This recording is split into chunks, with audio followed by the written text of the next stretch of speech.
C'est pas moi, c'est l'autre. Ce titre du film de Jean Boyer est une parfaite illustration de la vidéo du jour.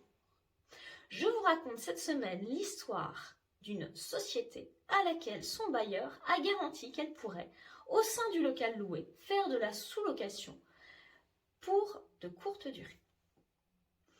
La société 1 ayant une activité de gestion de biens fait l'acquisition d'un appartement en 1997.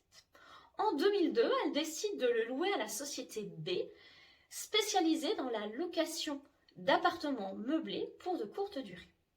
Le contrat autorise la société B à sous-louer l'appartement de manière temporaire.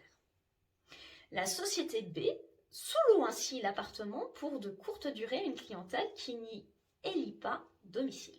Autrement dit, elle fait de la location type Airbnb. Et ça déplaît fortement à la mairie de Paris qui décide d'assigner bailleur comme preneur pour obtenir leur condamnation au paiement d'une amende civile de 50 000 €. En effet, l'article L 631-7 du Code de la construction et de l'habitation dispose que ce type d'activité ne peut être réalisé que dans un local à usage commercial. Or, l'appartement est à usage d'habitation. Le tribunal condamne in solidum, c'est-à-dire ensemble, les deux sociétés au paiement d'une amende de 50 000 €. Cela déplaît fortement à la société B qui décide de faire appel. Elle estime en effet que le contrat de bail autorise l'activité exercée et que comme telle, elle ne peut pas être redevable de l'amende civile prévue par le texte.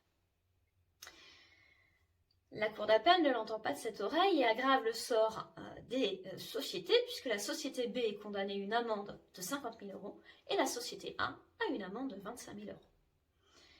La Cour constate, s'agissant de la société B, qu'elle est un professionnel de la location de courte durée, que c'est elle qui avait imposé les termes du contrat de bail à la société A et qu'elle n'y précisait pas faire de la location touristique, mais seulement des locations meublées pour des durées déterminées. Qu'elle connaissait parfaitement la réglementation relative au changement d'usage et qu'enfin il appartenait tant aux propriétaires qu'aux locataires de solliciter une autorisation de changement d'usage.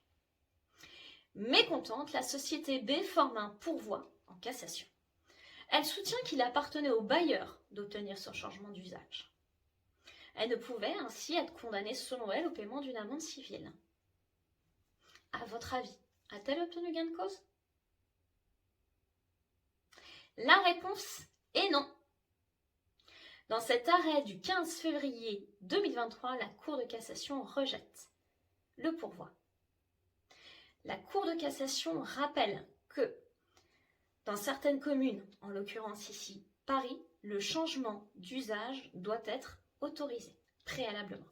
Le fait de louer le logement à une clientèle de passage n'y élisant pas domicile est un changement d'usage. Et enfin, toute personne qui ne se plie pas à ces règles est condamnée à une amende civile. La société B exerçait donc une activité en contravention avec la loi et est donc redevable de l'amende civile. Un conseil, toujours vérifier l'usage du bien, ne pas se contenter des mentions du contrat de bail.